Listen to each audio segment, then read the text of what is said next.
welcome to Scrollin', a podcast about the Elder Scrolls Online. I'm Ket. I'm Davius. This is episode number 34.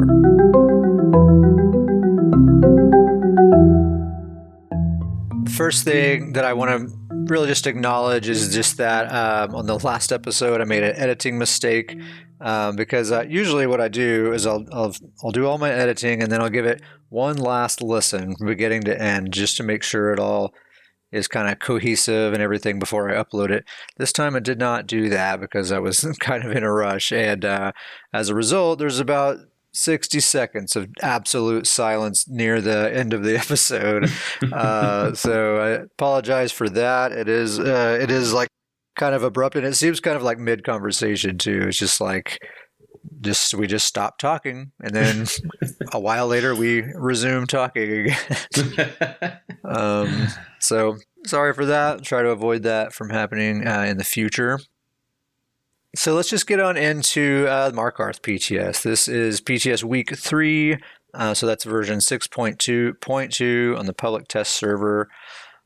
Surprisingly slow week for the PTS, right, Davius? Yeah, this was kind of post, this is the one that we thought would be, all the changes or at least the adjustments. We don't really see it. It's, we were kind of week 2. We're like, well, we can hang in there 1 week. We're going to get a big juicy patch note next week. But negatory, which I think is sort of a story in and of itself. The fact that, week 3 usually is the week where a lot of changes happen, a lot of adjustments happen. And the fact that that's not really the case this time, to me, sort of indicates that the devs are more or less happy with where things are at right now. And I bet we're probably looking at a pretty close picture of what we're going to get when this goes live. Yeah, they're kind of getting better about figuring out the numbers and the adjustments earlier on, where it doesn't really take those, those wide swinging changes we usually see. Yeah, and that's kind of I guess that's sort of the thing we need to keep in mind, right? Is, we're sort of surprised that week 3, there's not any big stuff happening, but really that's exactly what players are asking for. They have been asking for a long time, is stop making such massive changes constantly, pump the brakes a little bit. And that seems to be, we got that kind of overhaul of the major minor buff and debuff system, and that's kind of a big thing. But otherwise, pretty mild patch in that regard. Yeah, there's not a lot of huge changes. Nothing's getting stuned this patch. Yeah. So what is going on in PTS? They're doing a whole bunch more tweaks to the new Vatishran solo arena. I'm not going to rehash all the details of that, but they're just getting it dialed in. One change they've made as far as combat goes is any item set and passive that generates ultimate will now require for you to be in combat in order for them to be active.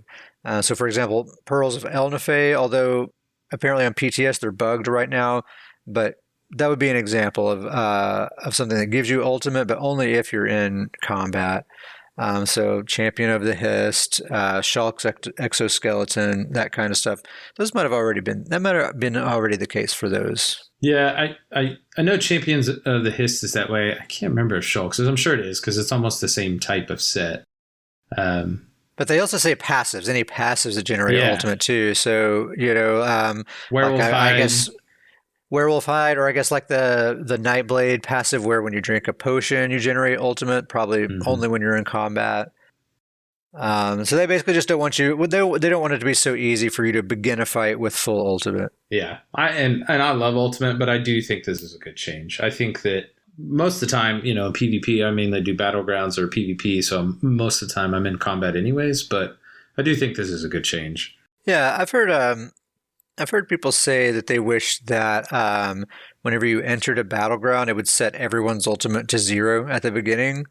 Seems like that'd be a good idea. Yeah, I actually wish they would do that. They made a fix to the Warden Frostcloak ability. They fixed an issue where that ability and its morphs would fail to apply its visual effect whenever you casted it, which is really nice. That's something I've noticed, but not just on Warden, though. I noticed this on almost every character I have. Maybe like 1 out of every 5 times I cast my armor buff, the visual effect does not apply. and it really sucks because it makes it difficult to know when it's time to refresh that buff. You know, I have to keep an eye on my buff trackers and that sort of stuff rather than just seeing what my character looks like. Yep. So I hope they make those sorts of fixes for, say, Dragon Knights and Sorcerers and all them. I'm with you on that. I've had that same issue with a lot of the classes. When you, like you said, when you pop that armor buff, it doesn't always show up.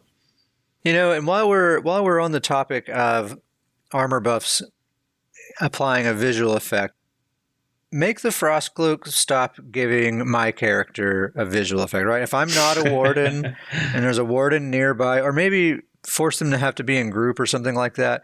But man, it's so frustrating when it's like, man, I'm sitting there and I'm like tweaking my character, making them look all cool and everything. And then there's just some warden in town just running around spamming his armor buff just for no reason. And it's just, I'm constantly covered in ice all of the time. I don't like anything where I can't control like what my character looks like. I don't like that. I feel like there's those wardens that just hang out by outfit stations, just spamming this ability. Oh man, I bet he's out there. It's like just a level 5 warden. He doesn't do anything but that. He just unlocked that ability and just spams it. Oblivion's Foe, we talked about this last week. They changed the 5-piece bonus. They went ahead and changed the 2 through 4-piece bonuses and added an additional 5-piece bonus. So the old 2 through 4-piece bonus, you just got 211 magicka, stamina, and health recovery. So you just got all 3 recoveries. Now, no more recovery. Instead, the 2-piece gives you a line of weapon and spell damage. The 3-piece gives you weapon and spell penetration. The 4-piece gives you weapon and spell critical. And then they added an extra 129 weapon and spell damage in addition to that new soul mark mechanic to the 5-piece bonus. So all around, very much a more of an offensive focused thing. I don't know. You think people are going to start using this thing? I think that the 2 through 4 changes I think are much, much better. And the 5-piece with the weapon damage is a lot better. So the changes were fantastic, but I still think it's not enough for this set. It's interesting. We were talking about this, how much there's a lot of focus going into this set, which seems kind of just out of the blue. A lot of focus paid specifically to this set. Like they're really wanting people to use it, but I still think it's going to fall short of the mark. Yeah, I'm not sure. I'm probably not going to take the time to do any testing or anything, but I wonder if someone's going to find out that like actually this is the sleeper meta and everyone's sleeping on this thing. I don't know. It does seem like an awful lot of effort to go into such an obscure set. The offensive penetration with crit chance is interesting on the 2 through 4. I think we've talked about this. Me and you kind of more would prefer some sort of, actual just stat. But yeah, for PvP, those two lines takes it right off the table for me as far as a PvP setup goes. I'm a big fan of these sets that have this kind of sleeper 5-piece bonus. And so I do like it when sets kind of just have that little extra 5-piece bonus, whether it's weapon damage, dash of something, little dash, little extra on top. But yeah, I still think this one's going to fall short of the mark. Like you said, it could be wrong. The soul magic abilities aren't terribly exciting, right? Like, I feel like that's kind of part of it. Is I just don't really want to use those abilities in general. Well, and it's interesting that. There's only the dot and then the ultimate, right? Soul magic skills. You got the ultimate, you got soul trap. That's it, right? Then it's just passives. Yeah, so it's just weird. I mean, I feel like that, yeah, maybe they're going to add to that at some point, but... Probably not. Yeah, probably not. I don't know. I don't really use those abilities. I know that the ultimate, what's that called? Soul Assault. I've seen Soul Assault be really effective. It's been a while, but I remember back in the day, Soul Assault can be nasty. If it's on you, it can be really nasty. So it still hits really hard, but I don't see people use it very often. I think people in general are just turned off by like channeled beam abilities. Yeah. Maybe there's a build out there where somebody could use this with a Soul Assault, and their Soul Assault would just be devastating. But Anyway, we've been harping on this long enough. Let's move on. We basically just said Oblivion's foe and just trash talked it for like 10 minutes.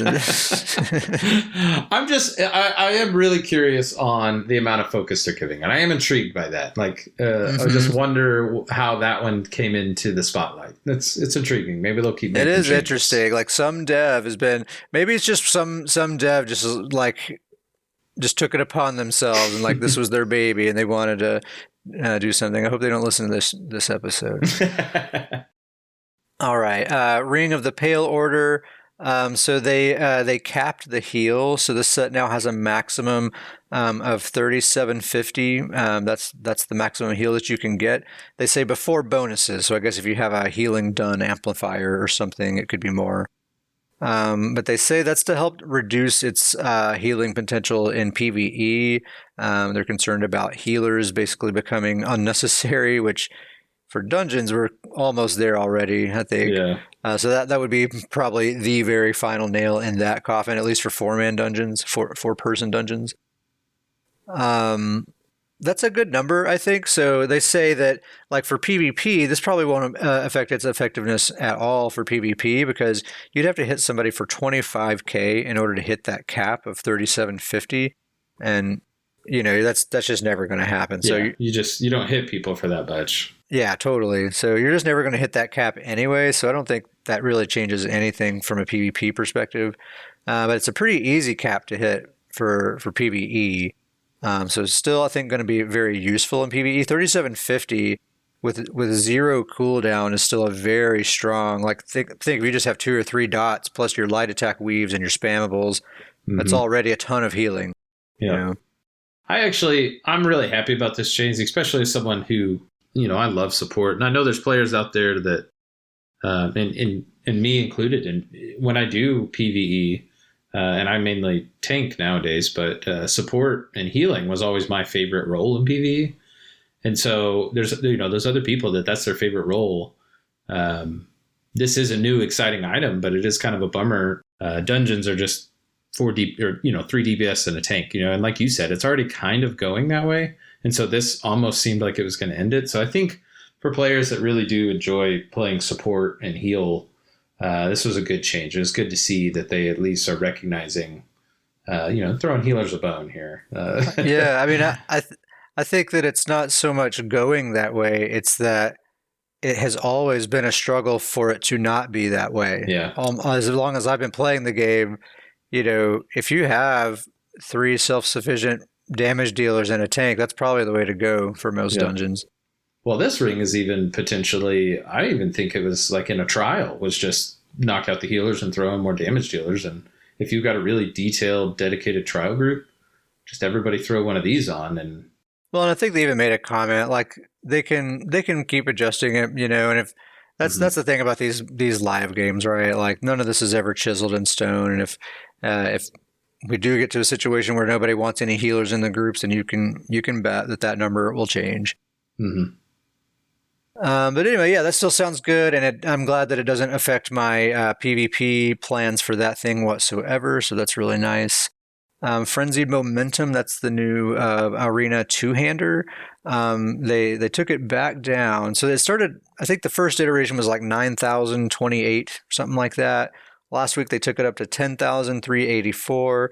Then they nudged it back down to 9,132. So not quite, but almost back down to where it was to begin with. So that's probably the sweet spot right there. I doubt we see that number change.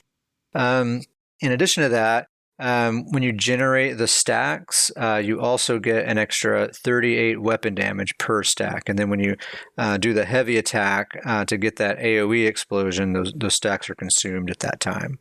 So probably considering that you're getting those 38 weapon damage stacks, it probably amounts to about the same or maybe even slightly more damage than last week's iteration. I'm betting. How many stacks is it again? Do you remember? I think just 4. 4 stacks. So it's not a ton of damage you're getting there, but a little bit. It's 150 weapon damage. Yeah, something. I'm actually thinking that might actually come out to as a buff for this. Just because now you're actually getting something while you're, in between the explosions. Yeah, So that weapon damage will affect your heals and other abilities that you're using for sure. yeah, Yeah, so I actually like this change. I think it even makes it more appealing for me personally. totally. And the duration of the stacks going up that's always great. Yeah, I hadn't read that one yet. They increased the duration of the stacks to 20 seconds instead of 10 seconds, so twice as long. So you have lots more opportunity to capitalize on all of that. I'm doubling down of what I've said about this, that this will be the number one in the future. This will be the number one used arena weapon. I'm doubling Okay, down on my. you heard it here. Davius Star Jumper on what's today's date? October October 6th, 6th. 2020. All right. 6 minutes from now, everybody's going to be like, nobody wants this weapon. Everyone at all. hates it. Remember Davies thinking people are actually going to use this thing? No, I bet you're right. I don't know, I don't know how we would ever. I guess we could make a poll in the forums to ask everyone what's their favorite, but I bet you're right. I bet it's going to be very, very popular. See, it's easy to use, a lot of damage. That's just going to be a great combo. Popular ability, and now, yeah, giving you a little weapon damage on the side. It's going to be nice. So that's really kind of all that's in this week's PTS patch notes. It's really worth talking about. I mean, it's a lot of bug fixes and kind of little tweaks that are tedious little things we don't really want to get into here. But I thought we would mention some stuff that's notable that's not in the patch this week. I'm surprised that there's no further adjustments to the major minor buff changes that they made that first week. That seems like a pretty big overhaul, and for them to basically, it seems like they feel like they just nailed it on the first try. That's kind of surprising, especially considering they changed almost every single major and minor buff and debuff in the game, and then every corresponding armor set that had one of those buffs in them was altered as well. And the fact that no further changes to any of that is being made this week is pretty surprising to me. Yeah, I'm pretty shocked by that one. Even I really expected to even see the percentages change by like 1-2%. Yeah, like tiny little nudges here and there. Yeah, but for no changes, it's pretty shocking. I don't know if maybe they just wanted to give another week for testing. Maybe next week we see changes, but I would even be surprised by that, because then they're losing time to get data if they make any changes. Like we said, if there was going to be changes in the past, it's usually really common for it to be this week. So I was pretty shocked to see none of those change. Like you said, I was actually really expecting the recovery buffs, like the major minor endurance and intellect and whatever the health recovery one's called.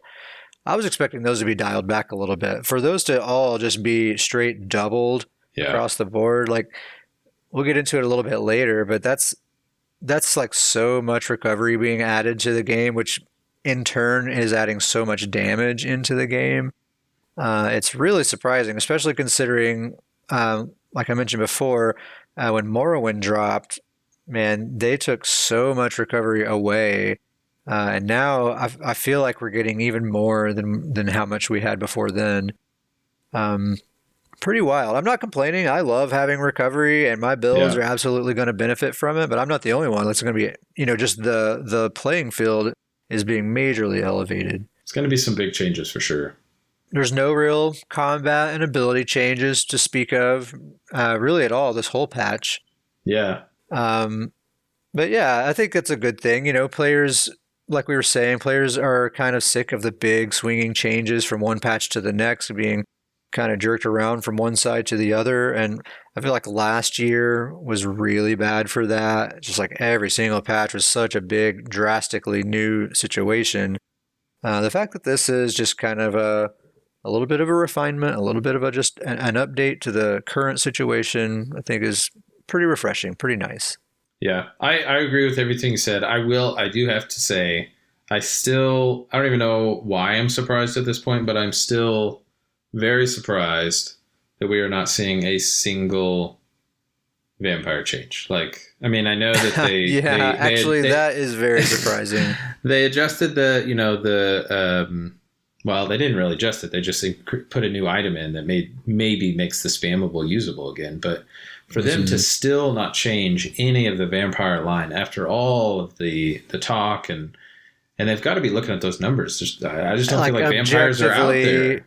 objectively negatively received, right? The vampire Yeah. overhaul.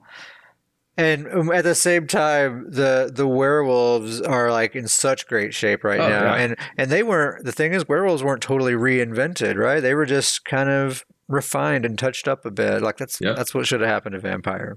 Yeah. If they were going to do the vampire buff and to try to like fix it and bring it back to relativity, this would be the time to do it. This is the end of the year patch. This is the vampire patch. Bring it back to relevance, I think. Yes. Bring it back to relevance. That's the episode title. Bring it back to relativity. Bring it back to relativity. Bring it back to yes. And so I'm just shocked that this was the time to do it, but there's just nothing across the board. Vampires are going to go down during the vampire expansion. Vampires are just going to go down as being not. Isn't it not sad? Great. It's crazy to think about this is the vampire year. We were so pumped about it when it was announced, man.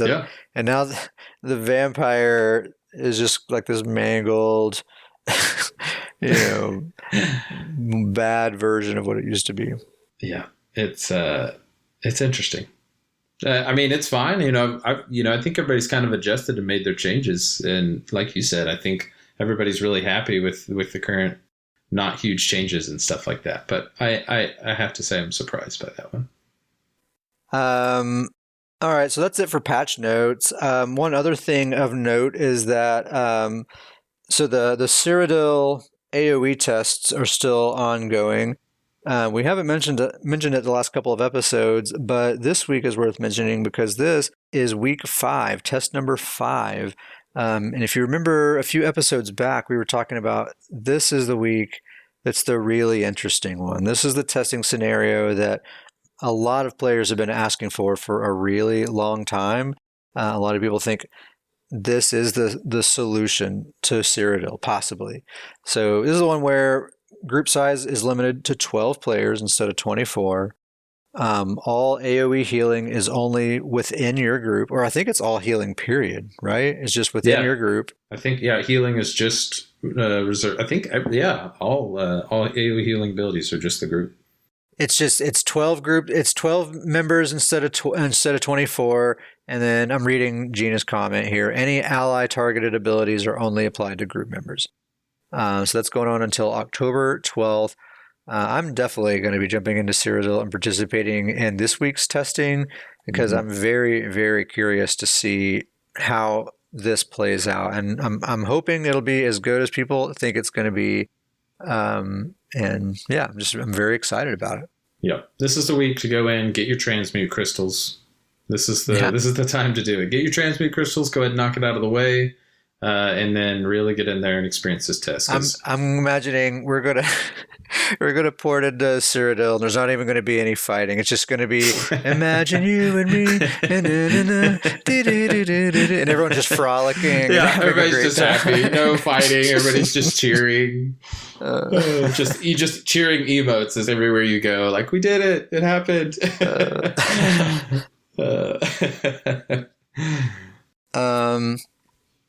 Okay, so let's talk about what we've been doing in the Elder Scrolls Online. I'll start us off. So this week I've been getting into my Stamina Templar, Old Betsy. I'm getting all hyped about this upcoming patch with all these massive sustain buffs that we're going to be getting. So I talked about last week.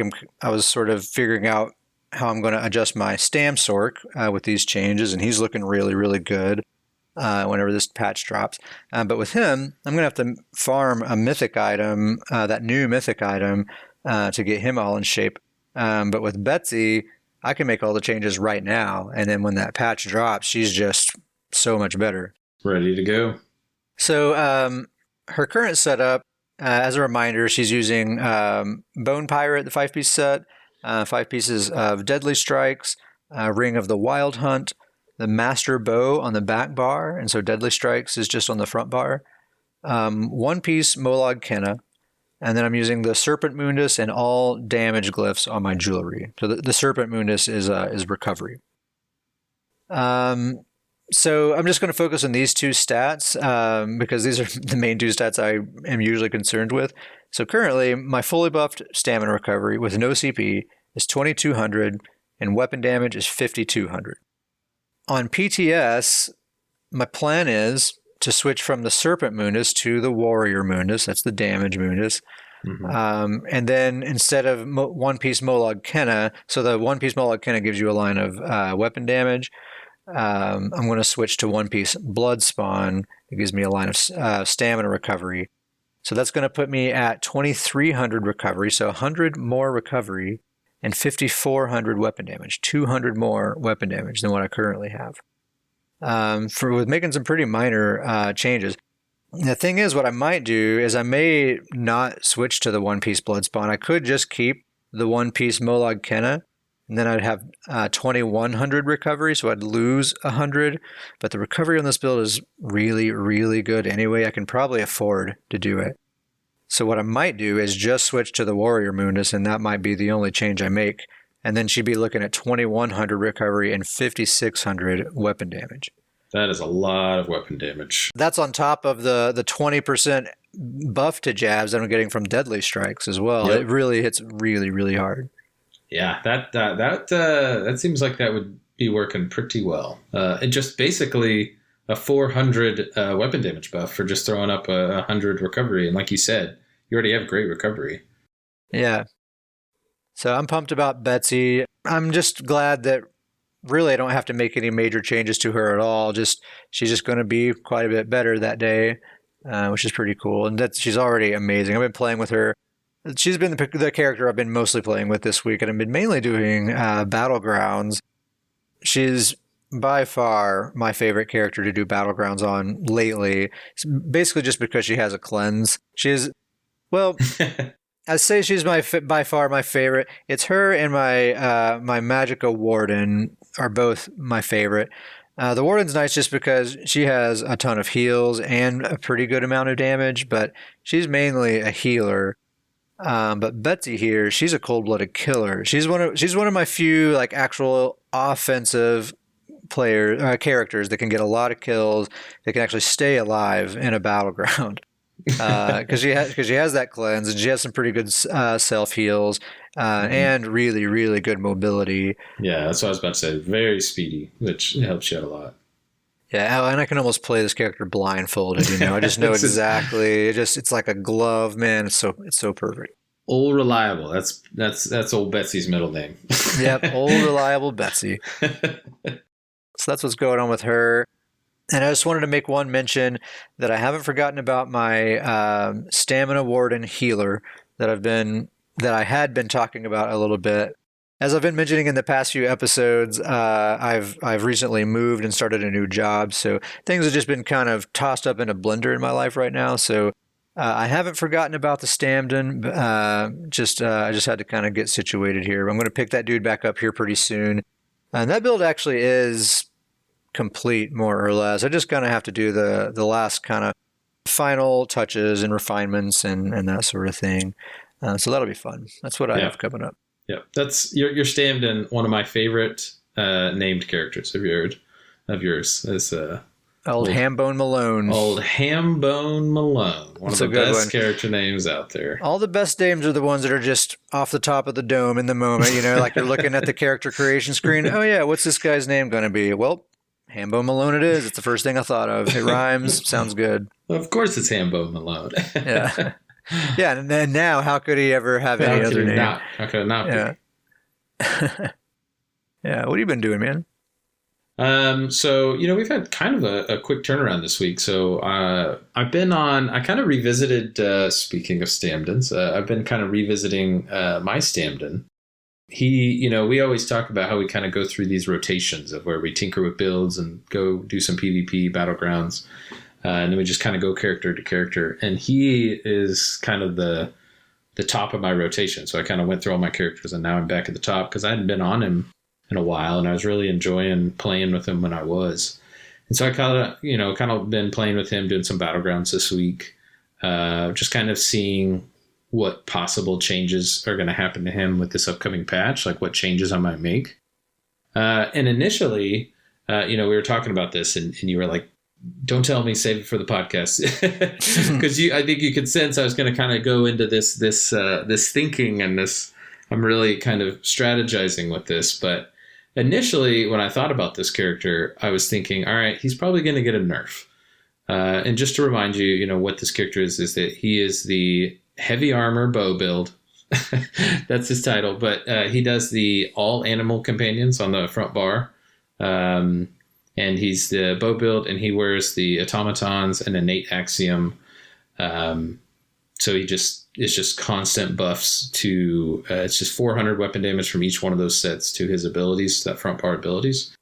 So it's just kind of buffing those abilities. And so initially I was thinking, all right, he's probably going to get nerfed, because what he is basically, he goes all in on those abilities, and then all of his passives is just percentage damage done. He gets 12% from the animal companions, 6% from a Black Rose dual wield. That's his back bar. The Warden Wings ability, he gets minor berserk from that. So that was an 8%. And then he has the Flies ability that gives minor vulnerability, which is 8% damage taken when you cast it on somebody. So with these new buff changes, the minor berserk, he's losing 3% there, and the vulnerability, he's losing 3% there. So initially it was like, all right, he's probably getting a nerf because he's losing about 6% damage buff. But kind of as you said, he with the setup he has, I had to do a lot to get his sustain going. So his entire jewelry across the board is just dedicated to sustain. But with these new sustain buffs that are happening, I can really turn around and kind of dedicate his weapon damage, because that's kind of the one area that he's really, really bad in, is that those sets give straight weapon damage to the abilities. So his actual weapon damage isn't very high. But as I kind of started diving into this and thinking a little bit more about it, it might actually end up being a buff for him, because now I can actually dedicate more into his weapon damage and kind of back off from his sustain. And with the percentage, even with losing the 6%, with all the percentages that he has to damage done, every little bit of weapon damage that I'm throwing into him is getting all those percentages. So every little bit of weapon damage that I throw into him is actually a pretty big deal, just because he has such a percentage increase to his damage done. So it's really kind of before what it was is 34% was kind of his total. And then that's kind of dropped down to 28%. So he's going to get essentially. You're talking about a damage done amplifier. Yeah, essentially, right? You add all the passes and abilities and things like that. He was doing about 34% increased damage. Now, with the new patch, it'll be about 28%. But with more weapon damage behind it. Yeah, with potentially, we're talking about a 500-600 more weapon damage. So I think that, with that much more weapon damage, that 28% is going to give a massive buff, rather than that 34% buffing a much, kind of lower number. And he still is getting all the flat damage from those sets. And so, I haven't really dove deep into the numbers, but I've kind of been tinkering with things. I think he actually is going to come out ahead, because there's just so much percentage increase to what he does. That's interesting. It seems like simply because of the recovery buffs alone, like everyone's getting buffed in that regard. Yeah. But it's kind of hard to quantify, because so many of the other major minor buffs were severely nerfed, like major berserk, major and minor berserk, for example. Yep. So I'm sure there'll be some specs out there that don't make out too well. But I have to imagine we're being given so much recovery. I have to imagine there's going to be wiggle room for almost everyone. And unless there's unless there's like players who already kind of get by on almost no recovery whatsoever, and they just do a lot of heavy attacks and that sort of thing, and then they're probably not coming out ahead. Yeah, that's true. There's definitely those players out there. But yeah, so I'm actually kind of excited for Bear Claw just to see, he's just kind of what it ended up being is just kind of more taking advantage of those damage amplifiers, and I think it's gonna come out pretty good for him. I really like that character. It's such a weird build, just heavy bow build. It's like a really tanky bow character. He's always in your face. I don't really go from range. He's kind of up in your face, smack. We always you joke. got to at least try one match with that new point blank snipe weapon. It's like made for him. He is the point blank snipe guy. He would be the one see to it do happen it. at least once. I'll have to try it out. Just I've got to try it out on him. There's no other character that's so like so perfect. He's so perfect for that thing. Yeah. Oh man. Yeah, I'm gonna have to try that out when it comes out. That'll be pretty funny to see. But he's mainly who I've been kind of playing with and just kind of refamiliarizing myself with the build. It's been a lot of fun. And any range stamina build right now is a pretty successful battleground, so it's actually worked out pretty well. This was your first character that you actually like harmed other players with, right? This was the first character after Davius. He was like your first like offensive build. Yeah. First offensive damage dealing build. Cool. What else, man? That's pretty much mainly what I've been up to. Is just tinkering with him. And then I've been, still leveling up the werewolf. It's not quite maxed out, but I'm still looking forward to that. I got to keep bugging you about getting your werewolf made so that we've got to have the werewolves made by the time they bring the battlegrounds back. We've got... the clock's ticking. It probably won't matter because we have so many... We're so excited to do all these different pairings with the battlegrounds. It's going to be so fantastic. But the werewolf idea is going to be... That's going to be one of the fun ones. It's going to be awesome. We're going to have a lot of new podcast material just from all the duo BGs we're going to be doing. Yep. Be like, oh, dude, this sick freaking thing. You had your warden. I have my necro. You gave me the alley-oop. I slam dunked it like Jordan. It's going to be so excited. I mean, that's I still think to date that's probably I'd probably say that's my favorite news of the year so far. Yeah, for totally. patch notes for the game is that bringing that back. It's gonna be really awesome. I agree. So emails, no emails this week, but if you'd like to send us an email, you can email us at scrollinpodcast@gmail.com. That's scrollin with an IN, no apostrophe, scrollinpodcast@gmail.com. We have a guild called Stoon's Goons. We just got our newest member today. Shout out to name redacted because I didn't ask them for permission to use their name. But shout out nonetheless. Shout out to our newest goon. It's mainly a social guild, but with a bit of a PvP focus. Of course, we do everything. Davies and I were just doing some pledges earlier. We help each other get through arenas. We do a lot of just questing and really just hang out in Discord and chill and play ESO or whatever. So don't forget the memes. There's lots of memes. You are required to wear Stoon's favor at all times if you're in the Stoon's Goon. So, no big deal, but keep that in mind. It's been 183 sets crafted to date for the Stoon's Goons. That there's that many sets. You may be wondering, where are we keeping all these? Don't worry about that. They're out there. And it's just on the honor system. We just assume everyone's... you're wearing your Stoons, right? Of course you are. Yeah, of course. Everybody's in their Stoons. Of course. It's so funny. I don't think I've ever made a single character with... I don't think I've equipped that set. Yeah, that's what I was going to say. I don't think I've equipped a piece. You just... all these builds and theory crafting we talk about, you just have to assume Stoons is on there somewhere. Don't worry. It's on there. It's on there somewhere. It inspired our guild name, and then we never used it. Because it was so absurdly OP when it was first introduced on PTS. What was it? 15,000.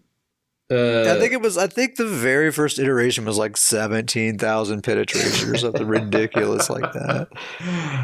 Oh, jeez. Yeah, it's not quite that, but it was hilarious. The first iteration of that set. So yeah, we were just we're acolytes of Stune, man. We got to get Yeah. that set. And then they nerfed it before it ever went live.